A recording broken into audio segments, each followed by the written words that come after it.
Was Jesus gay? New Testament, right? Very chapter 1. Jesus was a guy. That's right. My mentor for a long time, he taught me you go on a date night every single week. Every single week. And there was 1 week where we didn't have date night. And he dropped everything, called his daughter, and got us a babysitter that night. And we had a date night that week. The fingers have got to be pointed here. And women are craving it. They really are. They want to be near a man that leads well, that doesn't come from weakness, that wants to manipulate and control for their own physical pleasures, for their own ego, that they're willing to lay those things down. We're designed to work in that kind of a structure.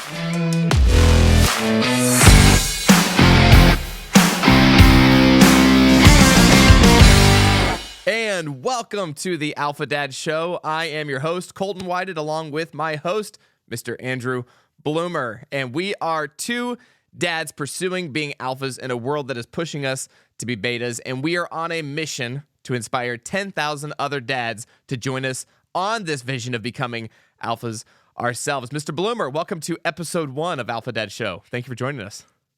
Absolutely. Thank you for having me. Man, well, I'm excited. As people that are clicking on this thumbnail probably know, we got a hot topic for show 1. We did not start off light. We did not start off easy. We didn't choose the bunny trail. If this was skiing, we didn't go down the green ones first, the little bunny hop ones. We went straight for the double black diamond on this one. That's right. That's right.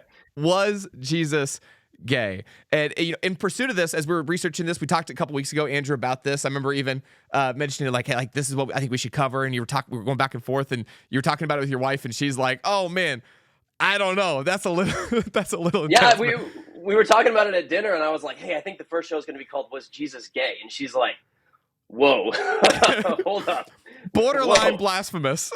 Right. It is, but it's something that should be talked about for sure. Well, and when we first started talking about it, I obviously had a certain point I was going with it, but then in researching like this different topic and okay, where are people coming from on this? What does culture think about this topic already?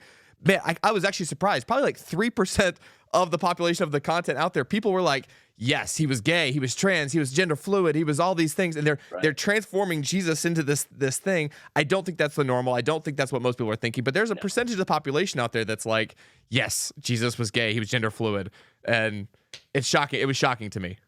It's shocking. Yeah, it's definitely not the majority, and I guarantee most people watching this aren't having this question. They didn't probably come to this video to get the answer to this question because they probably already know the answer to this question. But it does happen in a small minority. But the big problem, the issue, is what's going on in the church, and I think that's what we're going to talk about and break down here. Yeah, Jesus was our role model. The red letters. That's the role model. This is who we're pursuing. This is the standard, the gold standard, if you will. This is what we're pursuing. And then in order to make that all work, we've kind of betified Jesus. We've kind of blended this stuff, and we've made Jesus into this other thing. And it reminds me, Andrew, when you go to like the Garden of Eden. I mean, the very first time that Satan was tempting Eve, he didn't come out blatantly and like just start saying stuff. He started asking questions and then kind of playing in the gray. It's gentle, yeah. It was very gentle. It was very smooth. Satan's not overt. He's very covert. He comes in soft. And so we're going to talk about the church today, because the church is supposed to be the model of Jesus in this era of this time. And what is the church looking like that's supposed to be the reflection of Jesus? And inside of this, I found this video, and inside of Half-Truths, from my Half-Truths, I found this video of the Pope, and obviously Andrew and I are not Catholic. And just to start off too, Andrew and I are not gay. That's a fact. That is a fact. We're both married. We've got have amazing kids. Again, pursuing Alpha Dad stuff here. But I did come across this video of the Pope, and I want to play it. It's got to be good. It's the Pope. It's got to be good. It's got to be a good video. Well, he's supposed to be the head of the church, apparently. He's again, Catholic Church. But as a standard, like this is the standard he's setting here for the Catholic Church. And I thought this was a pretty interesting take. Let's play this clip real quick.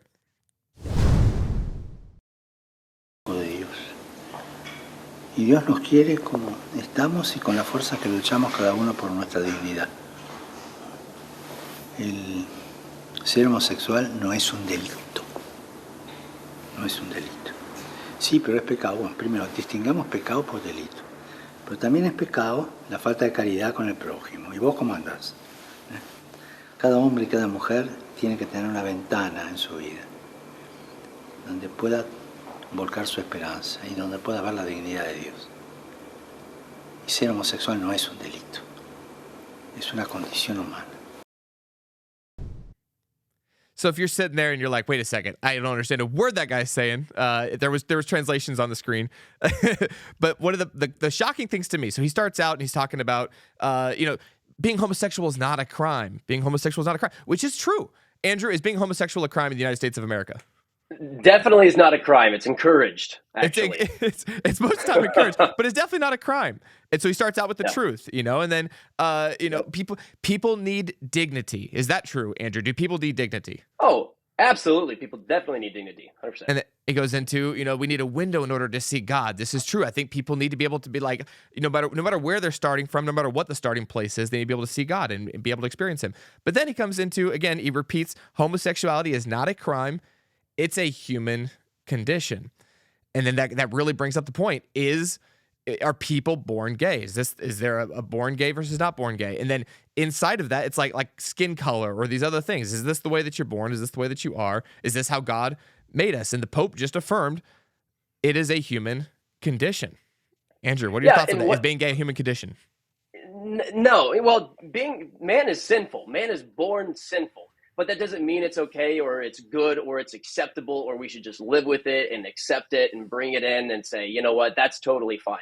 But what the Pope is doing here is he's, like you said, he's starting with a small truth where, it's not illegal. It's not a crime to be gay. You're not going to go to jail for it. But he's starting with that small truth, and then he's taking that and he's turning the pot hotter and hotter and hotter. And just keeps going and keeps going and keeps going until he's like, okay, but it might be a sin, but it's not a crime. So, it's okay. It's all right. And that's what culture does.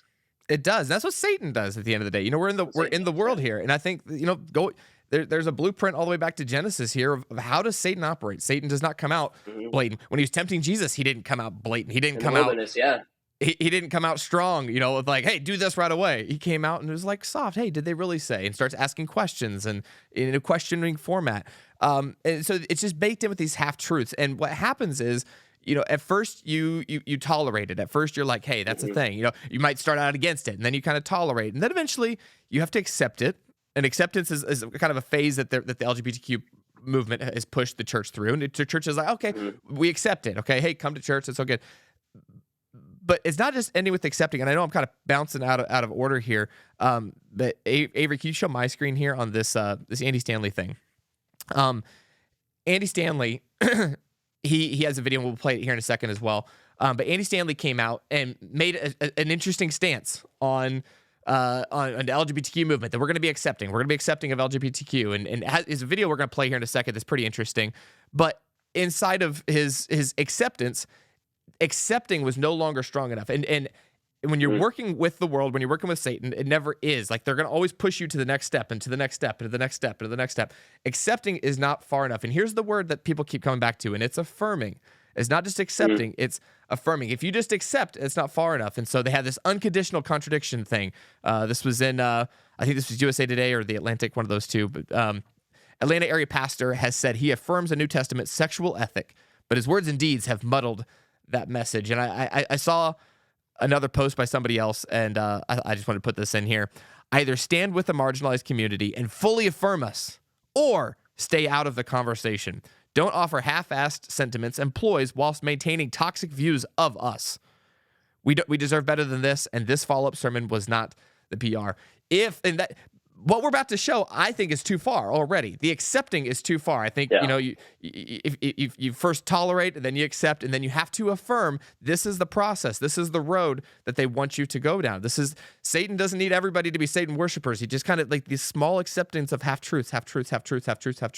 Avery, can we play that video of Andy Stanley there? Can you have that pulled up?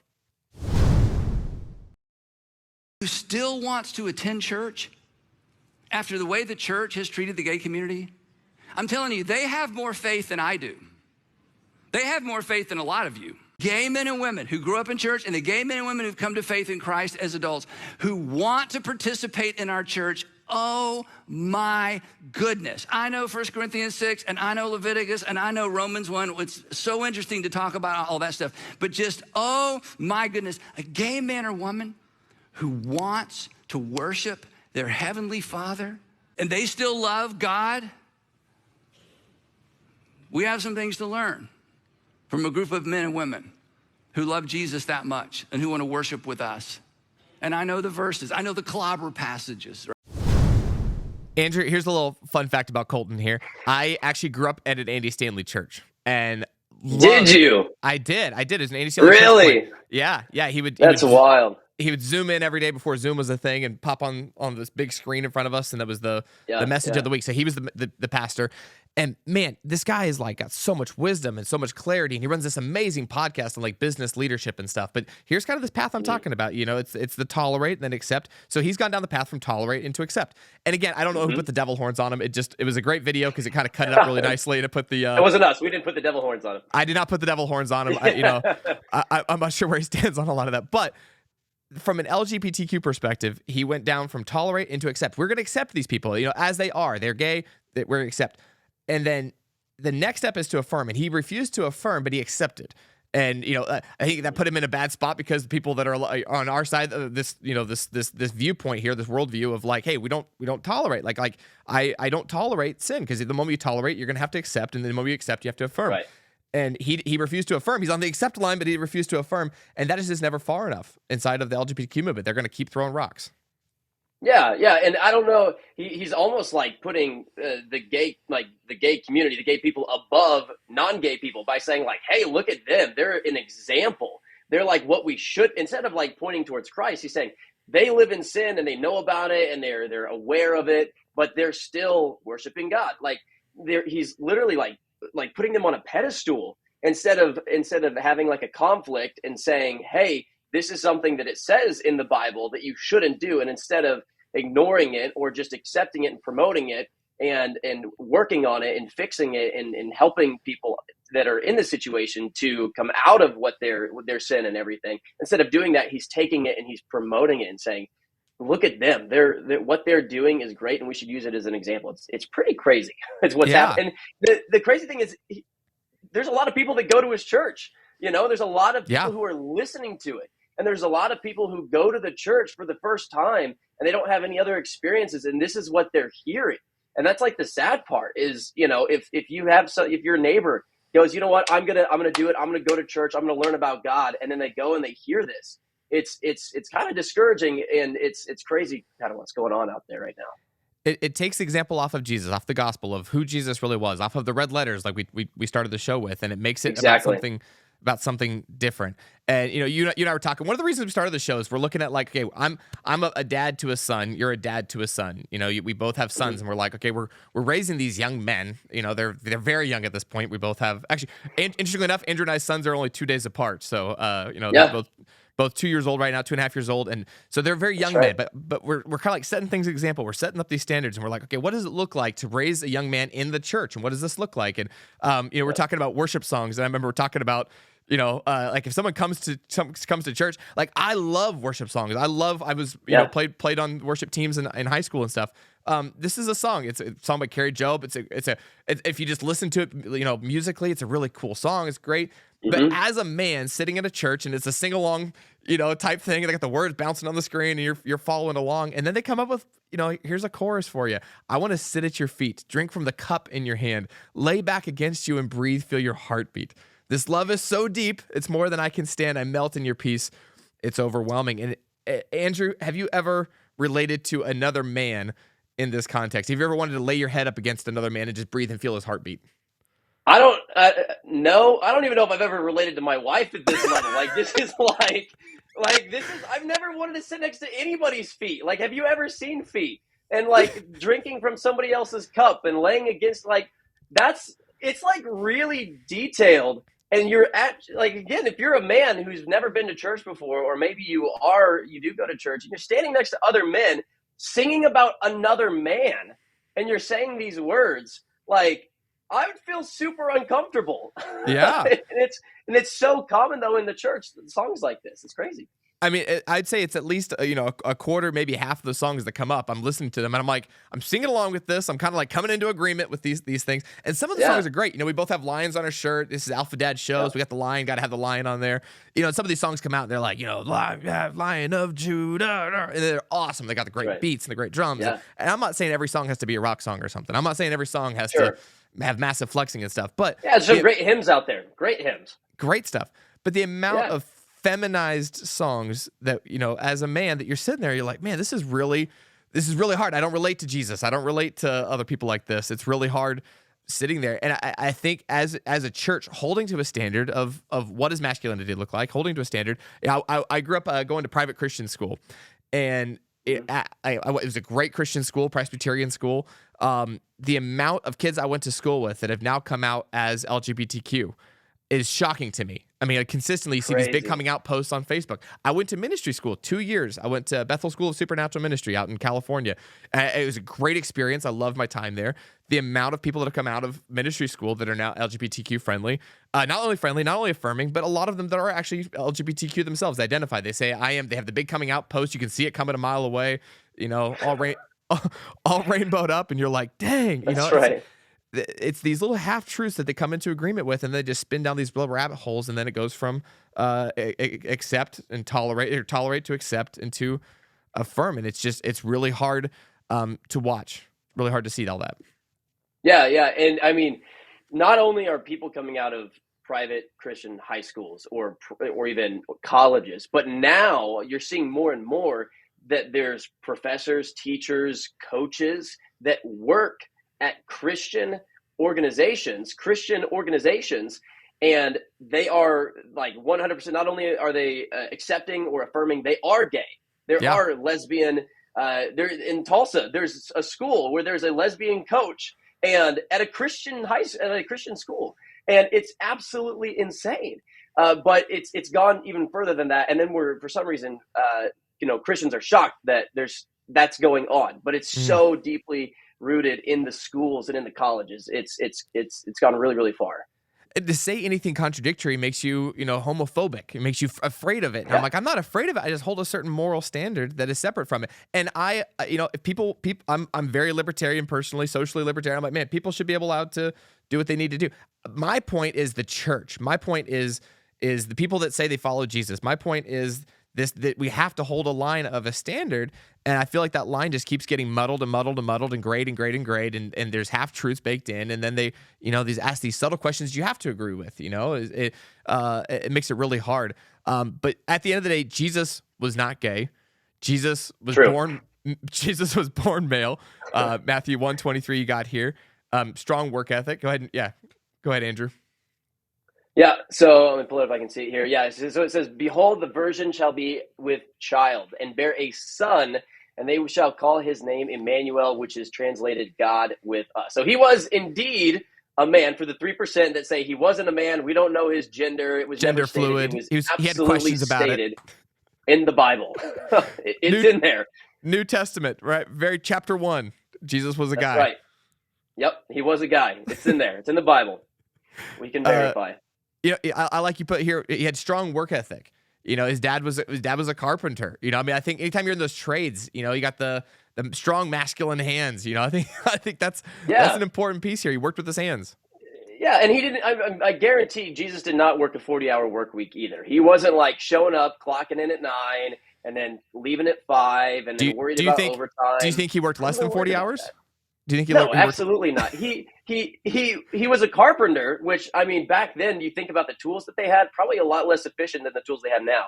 And he was a teacher, so he was studying. He was a lot more than just working. He was filling his time with useful activities. Absolutely. Yeah, Jesus crushed it.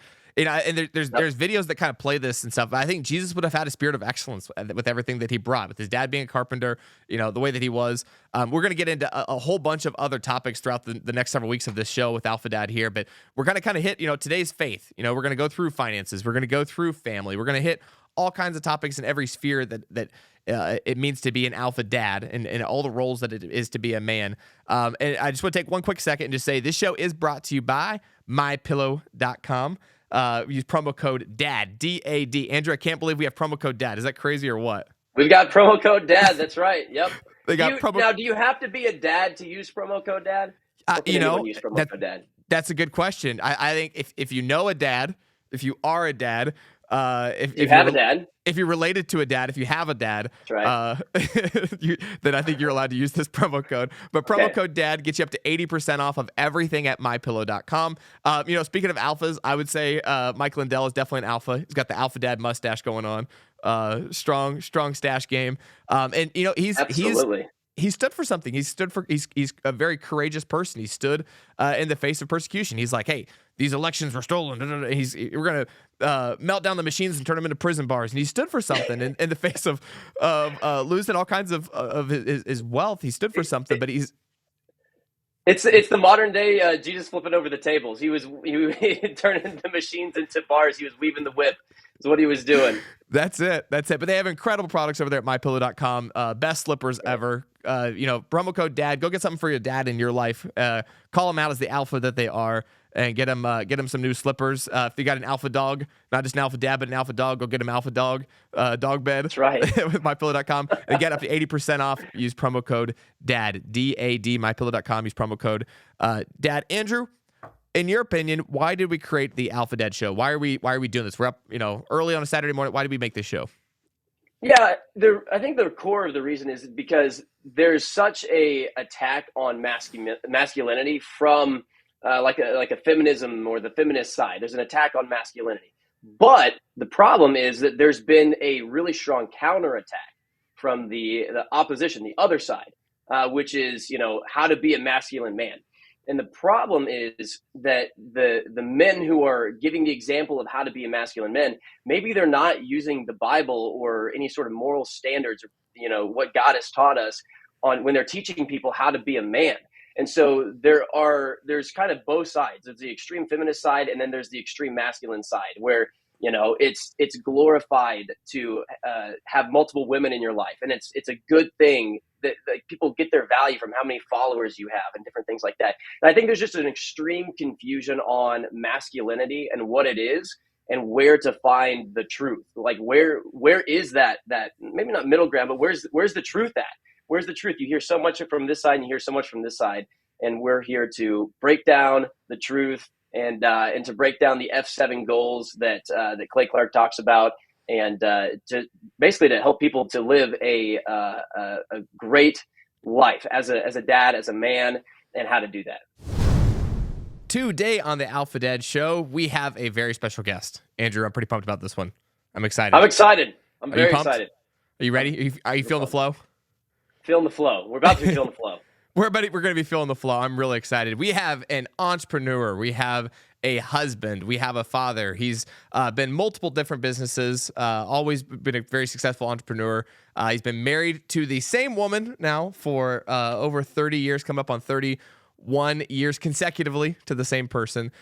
He is an incredible dad, and I say that both objectively and then also as his son. We have my father, the host of the Flyover Conservatives show, Mr. David Warden. Welcome, David. Thank you for coming on.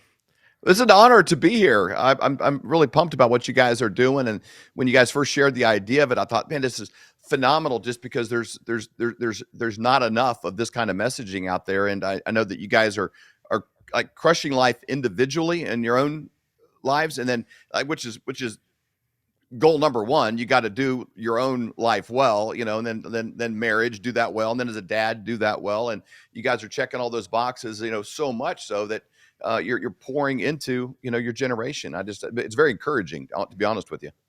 Man, well, thank you very much, and thank you for helping and giving us a platform. I think it's a great testimony of a man. You've built up this amazing brand with Flyover Conservatives, and now you're hosting onside the Flyover Conservatives show. You're hosting the Alpha Dad show, and we're pumped to get to partner with you on this new show. And you are the very first guest. This is episode 1 of this. Dad, what do you think about the title "Was Jesus Gay" as the title of the first episode here of the Alpha Dad show?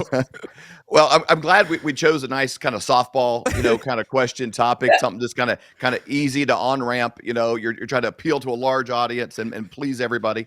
Obviously, no, you probably couldn't pick anything. Easy topic. Yeah, it couldn't have picked anything in our current society with more landmines, everywhere around it. There's probably never been more confusion around genders, more confusion around roles in the world. There's never been a more confusing time, around all of those kind of topics. And I think there is a lot of disorder, in the structure of how the world's going. And the fruit of that is there is more depression, more anxiety, more uh, contention, between people, more division, more suicides, more drug overdose, more, the fruit of this, there's a cause and effect to everything.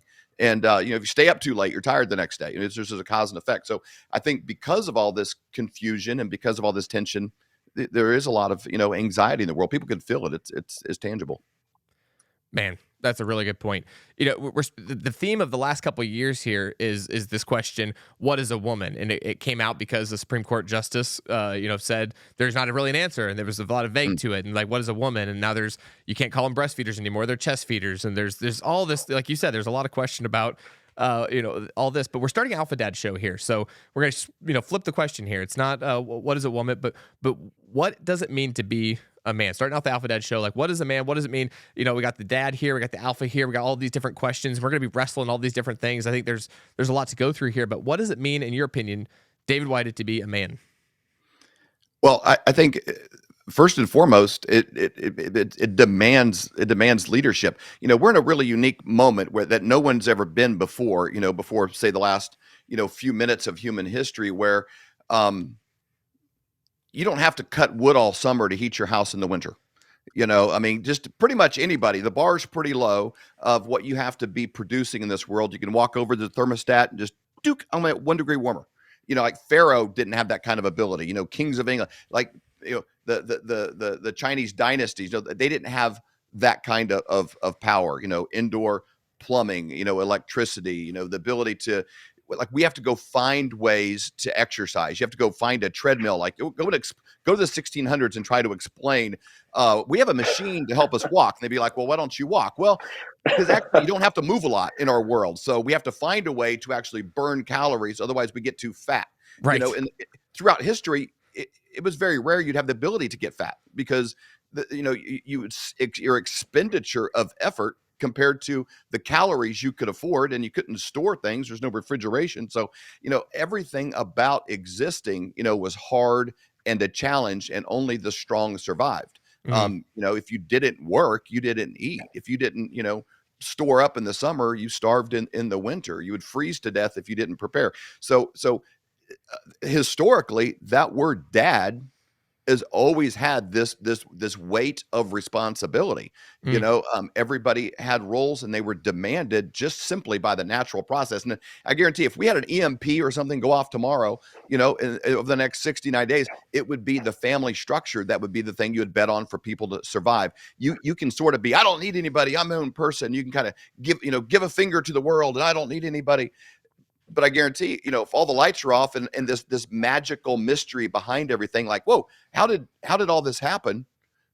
You would need family to survive. And so a dad's always had that weight of, if we don't have something to eat, I can't blame anyone else. It's on me.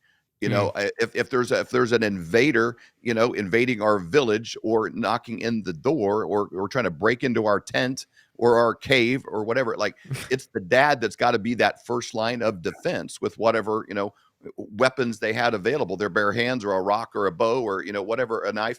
Like, they had to protect those they cared about in order to perpetuate our own survival, as a species. And so when you say, I guess alpha, I guess for me, it sort of, it empowers that idea of just ultimate personal responsibility. It's not bravado, beating your chest, and I'm the man. It's not how you act when you simply get a first down in an NFL football game and you act like no one's ever done such a thing before. It's this ultimate responsibility, which I think is rooted in the humility of, what, it's my abilities and what I can put together that other people's lives are depending on. And it's up to me ultimately, that if things go wrong, I've got to step in and fix it. I've got to be the solution that other people are depending on.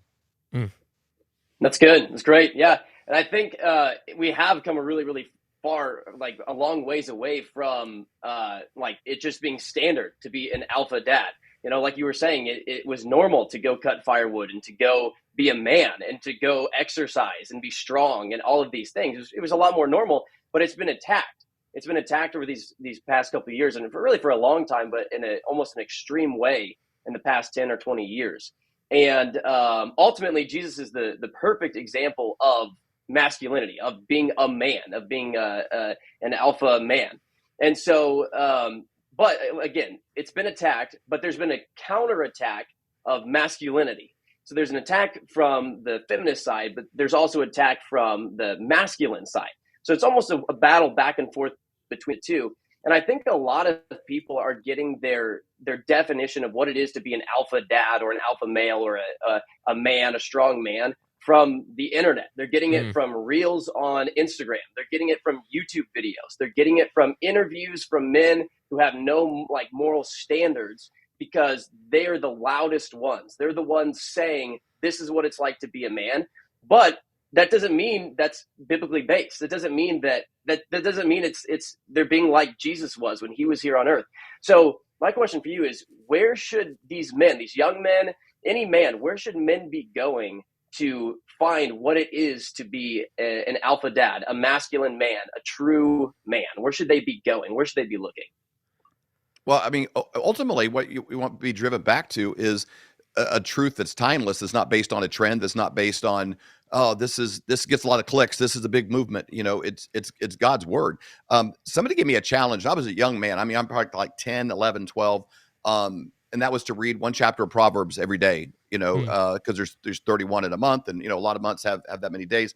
And so you can kind of rotate through that whole process. And, I've accepted that. It's been a process, you know, of my entire life. And it's this, you know, it's meant something different to me when I was in, you know, high school or my 20s or 30s or 40s, but it's something you can kind of continually go back to of like, okay, God laid out a plan for our life to help us prosper. And I think a lot of times the organization of church, and I've been involved in that my entire life, but it can kind of ebb and flow based on a trend in the moment. And it can kind of lean more towards behavior modification than true internal transformation and a broken humility before a perfect God.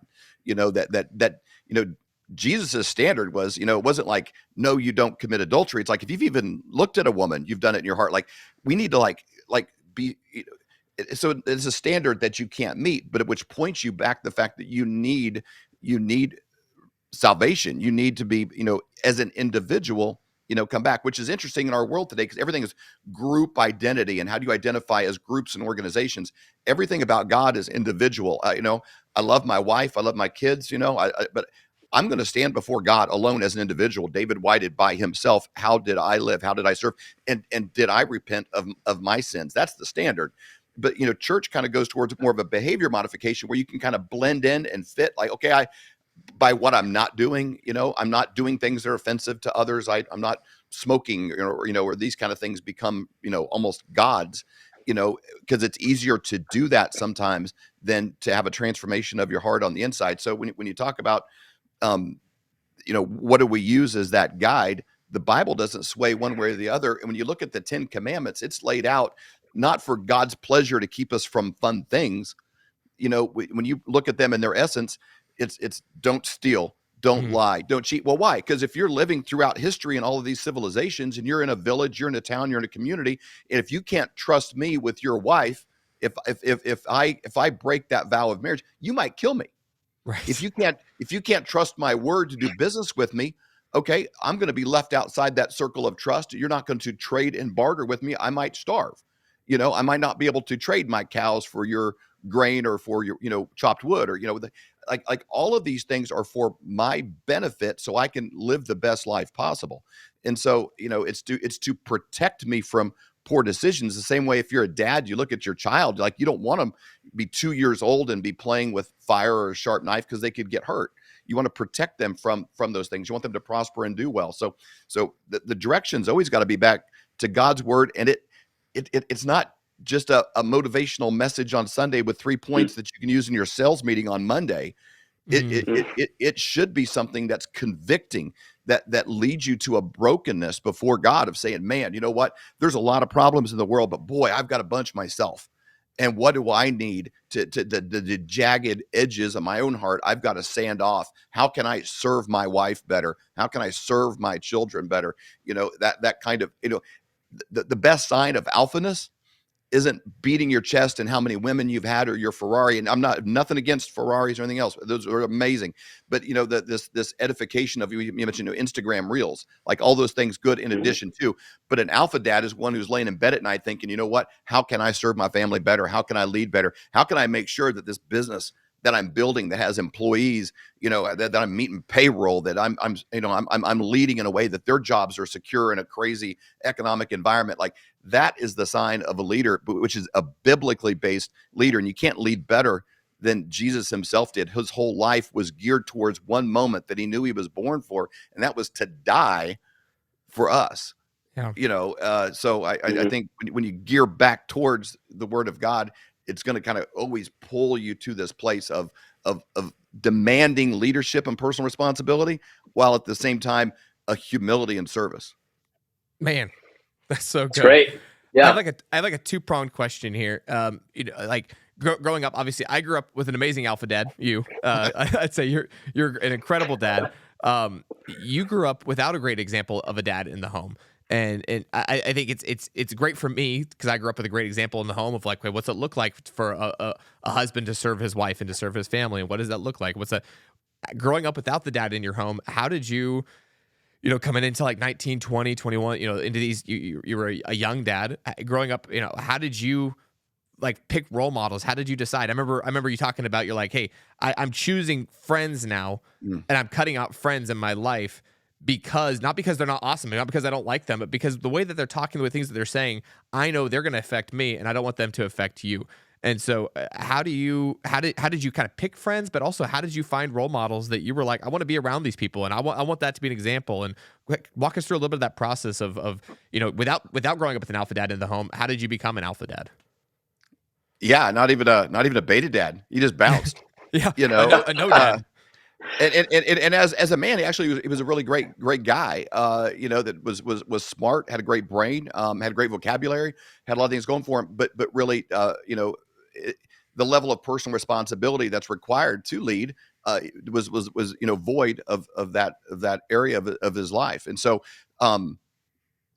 I celebrate single moms. I think that's amazing. I was raised by one, but it's not the ideal. It puts a tremendous amount of weight. And I look at even raising you guys. I'm like, man, having a two-parent home is one of the greatest advantages that you can possibly give. And that's not an indictment for somebody doing it outside of that. It's just, you can drive a car with your feet, but does it make it like the best way to do it? It's not the ideal situation. And so for me growing up, there was some, these like internal vows, even as a small child, that like, man, I recognized the void that was left. And it wasn't just, the financial burden and these things. There was, man, I wanted dad around to play catch with. I wanted dad around that, was doing, some of these things that was leading our home well, that mowing the grass and taking responsibility. I think my mom would have been a better version of herself if she would have had a strong man with her to not have her have that whole load on it. And so there's just, a lot of aspects but you make these little internal vows sometimes as a kid. Sometimes it's like, when I grow up, we're not going to be poor. When I grow up, we're not going to, be like this or that. But my big one was just that, that I would have a home. And so I didn't have a model of that to see. I wasn't modeling something I'd ever seen, but I almost made up this almost like romantic, version of what was possible in my mind. And I, for some reason, gravitated towards friends, even girls I dated. It wasn't real intentional, but looking back, they all came from families that had like two strong parents at home. And I think because I was so like malnourished in that area, I was just like, who has that? And I craved that so much, in my own life, that I was looking for that, everywhere. And so, again, the Proverbs speaks a ton about these kind of principles. And so the idea of tithing came into my life as a small kid, the idea of saving 10%, the idea of spending less than you make, creating processes in your life that eliminate stress, that lead towards divorce isn't like just one day, like, oh, I married the wrong person, she's not my soulmate, this kind of stuff. It's usually it's a long series of poor choices that put strain on the mechanism in a way that it's not designed to operate, and it just kind of stops working the same way your grass dies when you don't take care of it. And so Wow. so all of those decisions, and so from the very beginning, the idea of, okay, how do I make a marriage that works? Because I knew that if that worked, then you got like the roof and the structure and everything you put in it will be safe, meaning your kids, your business. And so from a marriage standpoint, a lot of times people say, because we, have ran a lot of businesses and done a lot of things, we have a music career, a lot of different lives, they'll be like, how do you do that and keep your marriage intact? And the answer is always, I'm able to do those things because of my marriage. My marriage is the pot that the tree grows out of. That's the soil. That's what gives me, Jim Rohn has this saying. He says, man, when a man walks out the door in the morning with the warmth of his wife's kiss on his cheek, what can he not accomplish? This kind of thing. And I just get one little whisper from my wife of like, you got this, man, you're going to crush this meeting. I'm just like, oh, come on. What have I got? And so like, That's it. like it's from my marriage that those things are possible. And so, I know association's important. And so, again, putting God's word in, that's association, the kind of music I'd watch and the music I listen to, movies I would watch, but also friends. I know that I become more like the people I spend time with, and I knew that my kids would model me. And so even in a business situation, if somebody I knew that'd be profitable, this would be a great relationship. But if they had this, maybe they were good in this area, but they had this language of, the old ball and chain at home, or, one time I was on a business trip. I was with a bunch of guys. We'd gone to a football game. And then afterwards, they're like, man, this was great. And it caught me completely off guard, because I knew these guys, but they weren't like first generation friends. They were like kind of, third ring out. And they decided they all wanted to go to a strip club. And I was shocked that was the case. I'm like, and they were heckling me. Oh, what are you going to do? Stacey going to say something? Your wife going to say something? And I'm like, it doesn't matter what she says or if she even knows. I know, and this is not an environment that I want to be in. So I this is before Ubers. I took a cab, went back to the hotel, and we kind of all parted ways, and the only one that didn't. And I'm just like, man, I don't want to make decisions on association that is going to be I like, it's bad for me. But I always thought, would I want my son to do this? And makes it for an easy choice. And I think it's these little micro compromises over time that really kind of affect the whole situation. That's good. That's great. Yeah. And I think you're totally right. I think when you say, like, would I want my son to do this? Being a recent dad, only been a dad for about 2 years, you have thoughts that you don't have before you're a dad. You think about these things, and you're like, you think about, would I want my son to do this? Would I want my son to see me doing this, or react, or basically do the same things that I'm doing as well? And a lot of times you're like, man, I need to change. And it helps you kind of realize and recognize things in your life that you need to change, so that way you can properly raise children. But I really like what you were talking about with how you're the average of the 5 people you spend the most time with. And Yes. I think a lot of dads believe that they're a dad when they're at home. So they need to think about it when they're at home. So when I come home from work, then I'm a dad. Well, you're a dad all the time. And your brain is being molded and created and shaped all day long. So what you do while you're away will impact everything at home. It will make a huge change.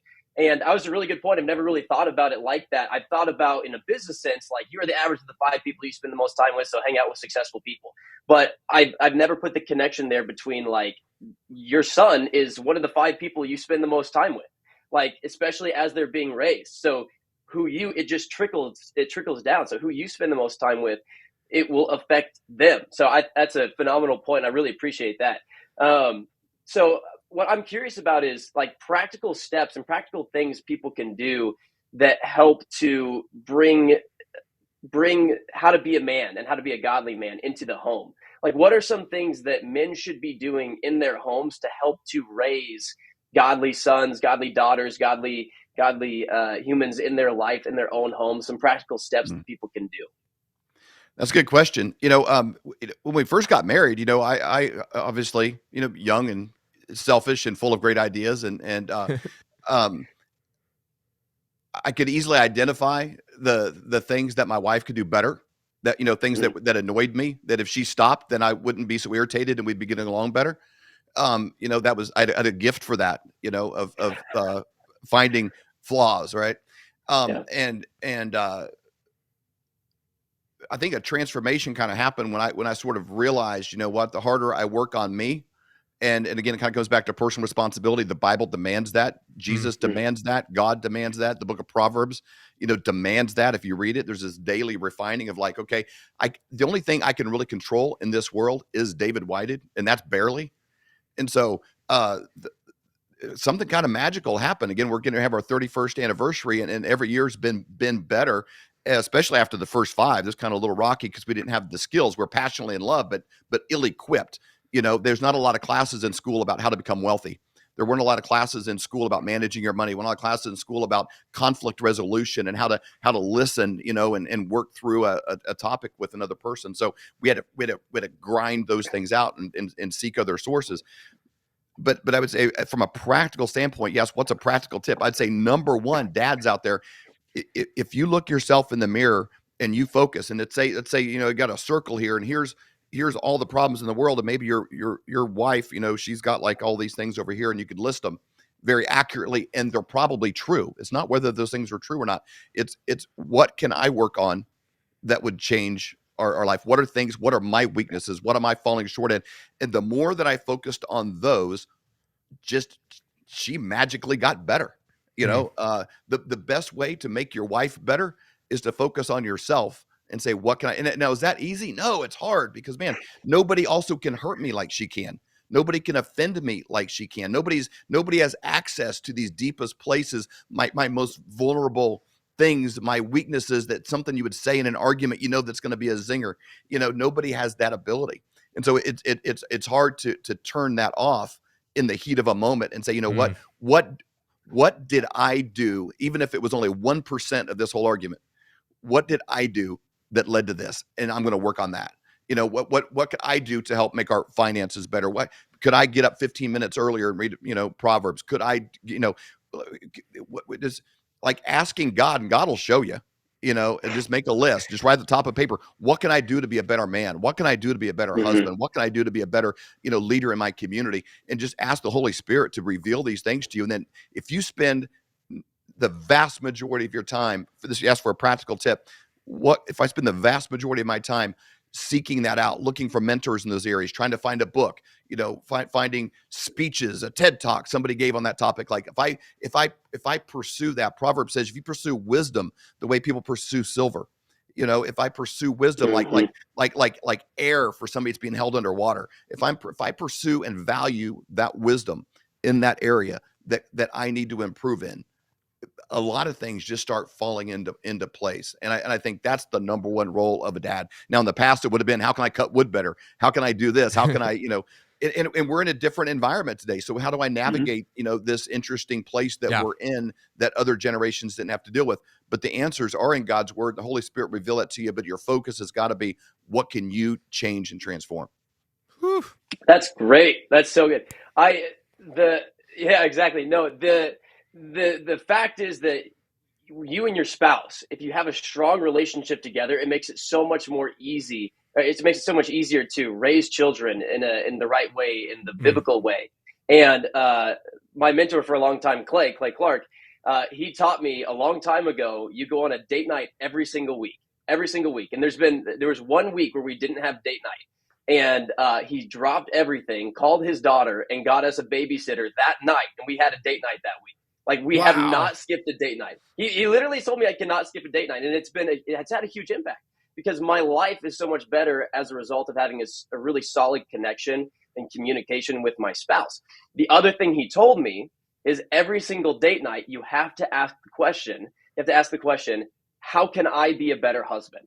And I've asked that question for the past, I think, we've been married for actually next week is our 6-year anniversary. So over the past 6 years, I've asked that question every single week. How can I be a better husband?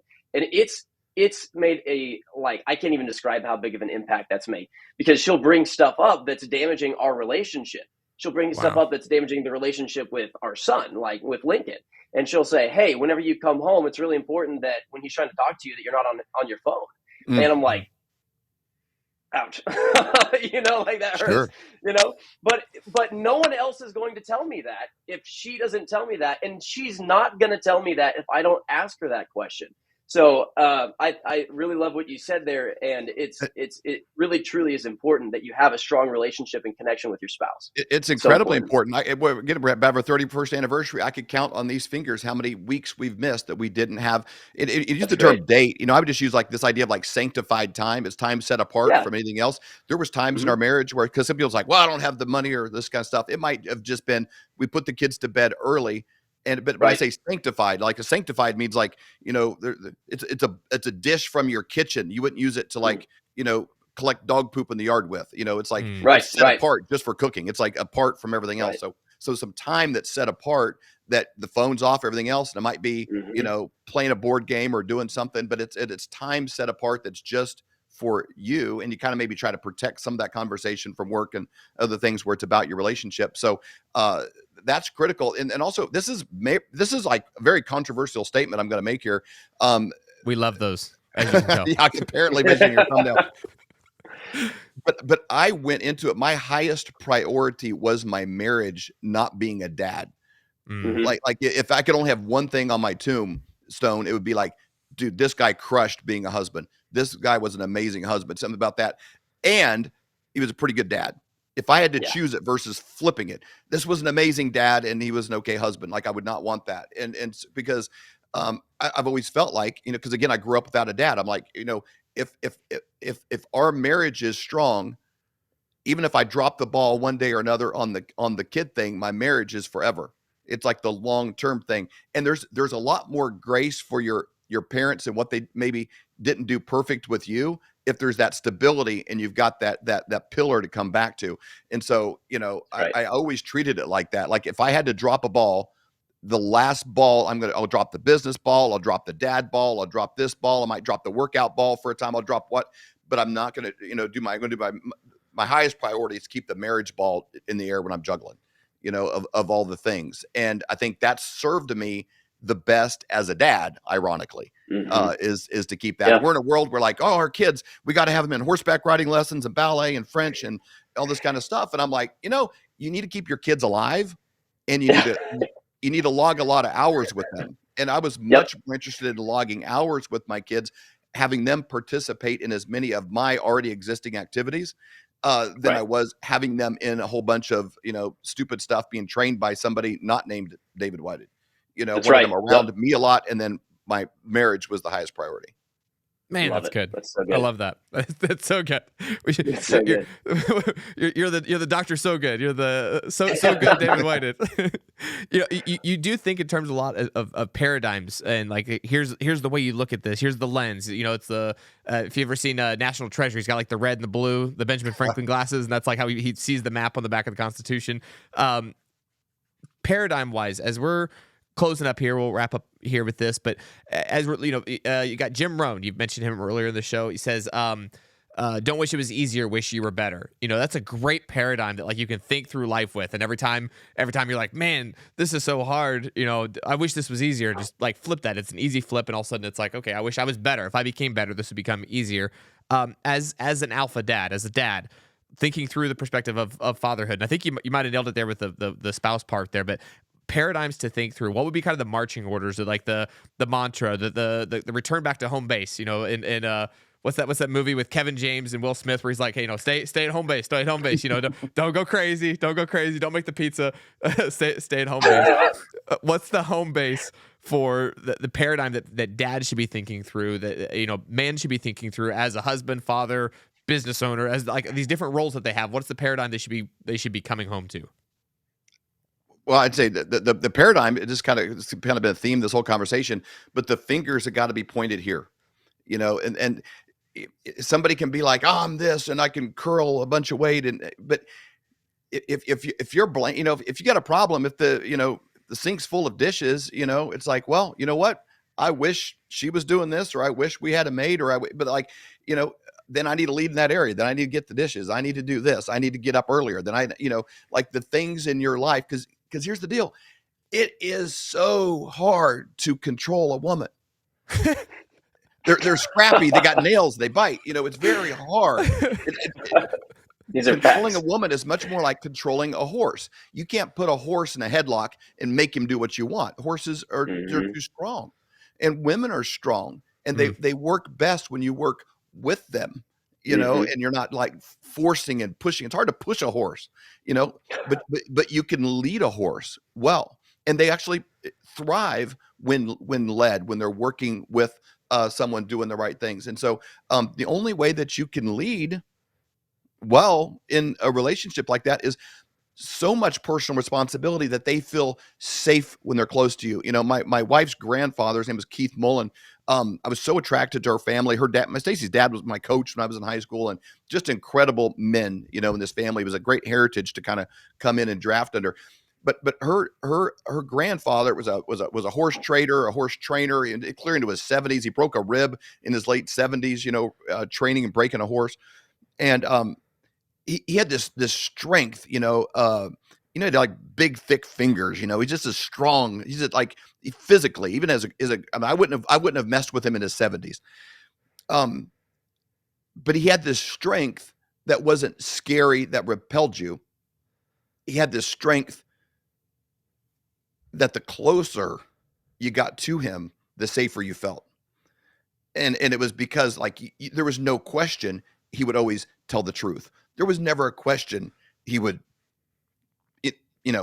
be the first one to work, the last one to leave, that he would sacrifice the most. If there wasn't enough of something, here, you can have it, I'll go without. Like, he had also in a very demonstrative physical presence as well, but it was a presence that the closer, it's almost like a fire, the closer you were to it, the warmer and safer you were, not a strength that scared you, that pushed you away, that intimidated you or tried to control you. It wasn't a controlling strength. It was so much personal responsibility and leadership that you wanted to be closer, because the closer you were, you knew the safer you were. Instinctively, even small children knew it. And so I think that paradigm shift is it's got to be pointed back at you as men.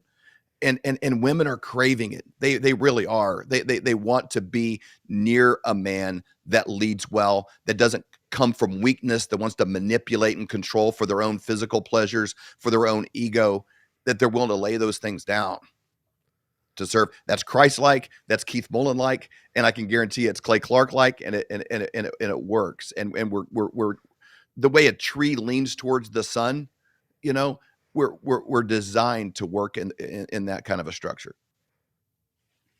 Dude, it's great. That was amazing. That was incredible. Thank you so much for joining us today on the Alpha Dad Show, episode 1 of the Alpha Dad Show. Thank you again for the platform and for lending us your platform as well to expand out this message. I think our mission with this show is to inspire 10,000 dads to join us on this mission of becoming alpha dads. And I think we're all figuring this out. I don't think there's ever I've arrived. I think there'd be very few guys, especially the best dads. I think if you're claiming that you're the alpha dad, you're not quite the alpha dad yet. So I think, being like, hey, okay, I'm on the spectrum, I'm learning, I'm figuring this out. But we're on this mission of creating 10,000 new alpha dads. So I thank you for joining us today. I thank you for your wisdom, and I thank you for inspiring our audience to become an alpha dad. I love it. I don't think anybody's going to learn as much as you two will from this process, because you want to really master a topic, try to teach it.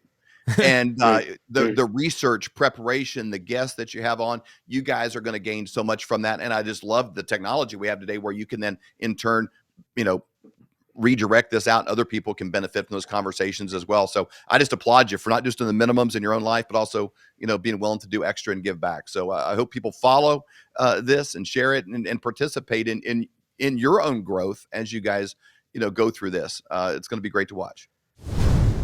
All right, so we're calling this section of our show the reaction section of our show, where we're reacting to culture. We're pursuing being alpha dads here, 10,000 new alpha dads, but there's a lot going on in our culture, and so we're grabbing snippets out of culture. We're grabbing little cuts, little pieces, and we're giving our perspective on them. So, Andrew, are you ready for this? I am so ready, kind of nervous for what we're going to see here. But oh my goodness. I'm excited. Oh my goodness. And if you would like to send in something you want us to react to, if you got some good reactions here, send it to us. Go to email it to info@alphadadshow.com. info@alphadadshow.com. Send us something you want us to react to. Send us something you think is culture worthy and is a good cross section for us to react to as alpha dads. Go ahead. Clip 1. God is gay. God is a lesbian. God is trans. God is gender non-binary. God is straight. God is cisgender. God is black. God is white. God is Middle Eastern. God is Asian. God is differently abled mentally and physically. God is able-bodied. God is you, and you are God because you are a reflection of God's divine image. Oh my gosh. That's pretty crazy. And I think that this is, again, like what we mentioned at the beginning of the show, I think this is a very small portion of churches. Yep. But it's an extreme, and it's definitely an extreme. And where this guy, I don't know who he is or where he's from, but what he's getting wrong here is he's trying to say that God is Alpha and Omega. He's everything. He's this, he's that. God is this, God is everything. Well, God is the absence of sin. Like, there's no unholy, there's no sin inside of God. And being gay is a sin. And so it is completely impossible to say that God is gay or that God is anything like that. Yes, God is everywhere. God is, he created all things, but he's not sin. There's no portion of him that is sin. So that clip is just crazy. Everyone's looking like I'm in Lee Summit, Missouri, right? I mean, this is pretty red territory from a political perspective. We're in red zones for sure. In our Facebook group here for like the city group, like the Lee Summit Facebook group, people somebody posted recently that they were looking for an affirming church, and I was like, what is affirming? I had to even look it up because they just said affirming church. An affirming church is a church, again, that doesn't just accept LGBTQ stuff; they affirm it. They're like, we applaud that. Like, hey, you're gay, that's awesome. Come to our church, and it's just a slippery slope. And I would say that's beyond affirming. That's like here it is. He's got the robe with the flag, and the pastor's gay. Everything's all flagged up there. I think we're in an interesting time here for sure. And as alpha dads, I do think it's important to hold that standard. So, all right, number 2. Wives, submit to your own husbands. We can just stop there. We're already at war. We're already at war with our culture, right? I didn't even finish the whole verse, and we're already at war with our culture. Wives, submit to your own husbands. Let me just point out, right? Let me just make my point here. Number 1, this verse, obviously, when we read this, we think about feminism, right? And feminism's war with the gospel, feminism's war with marriage. Great. But do we also consider the fact that in the modern neo-Marxist culture, where everything is seen through the lens of power relations and this oppressor-oppressed paradigm, to the neo-Marxist, marriage is part of this oppressive paradigm. Good one. He did a special on the Sunday special with Ben Shapiro recently, and it was really good. But it was interesting perspective because he talked about what does it mean to be a man? A lot of alpha dad stuff there. But he grew up without a dad in his home. He grew up without, and then he actually grew up Muslim, and then didn't even find God until later in his life. But I would say he is definitely a strong example of manhood there. And there's a lot to go over there. But he talked about growing up in a neo-Marxist culture, and I think that's what we're talking about right now. We talked about there's this tension between like the over masculinated, toxic masculine, the Andrew Tate type stuff. And again, I think Andrew Tate is an interesting case study just to put on the table, and like, why is culture responding the way that it is to him as a person? But this neo-Marxist, I think we're in this world of like, there's no God, and what does this mean? And all this world. And so as alpha dads, showing up here, I think he's got a great paradigm there of like God, man, wife, and how these roles play out. And I think that power paradigm is a fascinating concept for sure. And I think it's important to follow the Bible on that. Absolutely, yeah. And Vody does a phenomenal job. I've gotten to see him, I think, one time it was like at a homeschool conference a long time ago, but it was a long time ago. But he what he's saying there is so true. And there is such an attack on the marriage and biblical, like what it means to be a husband and a wife, to biblical standards. Like there's a huge attack on that. And like what we were talking about in the interview with your dad is that like, that is the thing that like, if all else goes away, you still have that. You've got your relationship with God, and then you've got a relationship with your wife. Everything else can go away and you can still make it, you know? Amen. So, but the culture today is attacking, they've always attacked God. They've always attacked a relationship with Jesus Christ, but now they're attacking stronger than ever the family, the relationship with a husband and a wife, at a level where they're trying to say, you know, it shouldn't be a one man and one woman. It can be one man and multiple women, or one man and another man, and they're just attacking at every single angle. And they have an agenda, they have a plan, and it is to destroy the family unit, because without that, without God and the family unit, there's not a lot left. You know, my dad mentioned in the interview, you know, there's this era where like, you know, coming out of the cave and you got the knife and all this stuff. And I think we used to have to fend off predators that had sharp teeth. And I think today we're fighting off predators that have sharp ideas, and they're coming into the homes, you know, and they're attacking through televisions and through, you know, when our defenses are down. And so I do think through as school education. Yeah, man. Yeah. You send your kids out as missionaries into the public school system. I think that's right. a bad move.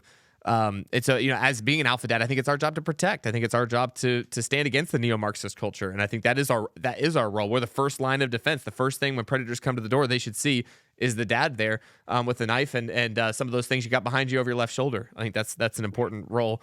That's right. As the alpha dad right now. All right, video clip number 3. Roll it.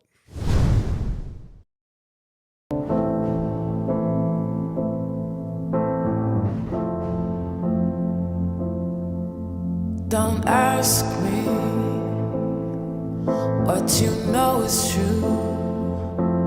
Don't have to tell you I love your precious heart.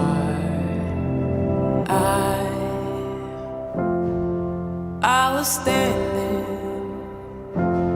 you were there, 2 worlds collided, and they could never tear us apart.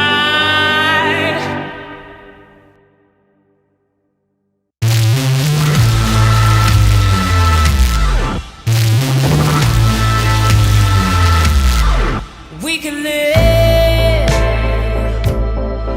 for 1,000 years. Man. Powerful commercial. Powerful commercial. It doesn't make it good, but it's a powerful commercial. You can share a lot. You know, that was a Super Bowl commercial this year, during the Super Bowl this past year, and he gets us campaigns. I like what they're pushing for. You know, the guy that actually started it is a Christian man, and he's like, you know, we always watch the Super Bowl, we always watch these NFL games, and they're full of, you know, beer commercials and you know, women in bikinis and all this stuff. He goes, I just want something that like promotes Jesus. And then he plays lots of commercials that I think are great. And he played this commercial. And you know, I think it's stirred up a lot of interesting conversations inside of our culture around what was Jesus's role and who was he and who are we supposed to be because of that. And it said he didn't preach hate. He preached, you know, he washed feet. And I think there's a lot of obviously interesting conversations to have around there. I wouldn't mind having some of that right now with you. But